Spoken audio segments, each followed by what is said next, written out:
лицо у города, в котором живут миллионы. Да, есть. Это лицо обыкновенного человека, которое не встретишь на глянцевых обложках и голубых экранах. Это лицо человека, который любит то, что он делает. Вот 3 истории обычных людей, с которых начинается искусство. Те, кто работает по ту сторону.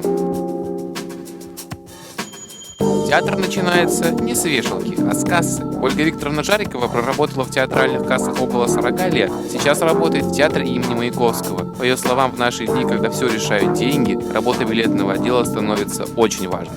Театр состоит во многом совершенно из других вещей. Здесь очень много цехов, о которых зритель никогда не знает и не задумывается. Реализация билетов и умение их продать для театра становится очень существенной, потому что это ее хлеб.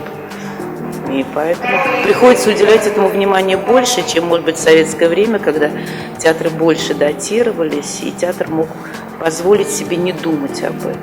Наталья Евгеньевна Лакшина в библиотечном деле уже около 10 лет.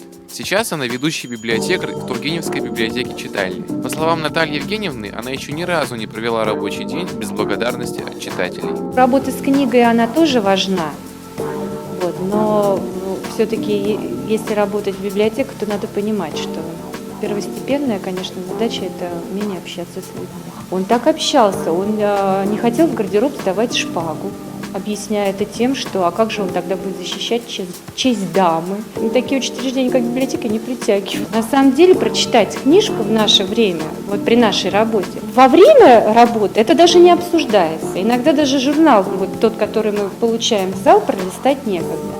Яна Ленкова работает смотрителем мультимедиа арт-музея. По ее словам, искусство для людей всегда было чем-то личным. Но на самом деле маленький процент людей понимает и до него и хочет порой даже понять. Маленький процент. Стоит обувь. Кто-то думал, ой, что магазин, что ли, открыли. То есть большого процента людей было вообще абсолютно не понимание и не понимание автора. Были люди, которые действительно начинали думать, и у них открывалось что-то. Неважно, кто ты, лицо с глянцевой обложки или представитель среднего класса. Важно любить свою работу. И гореть всем сердцем за то, что ты делаешь.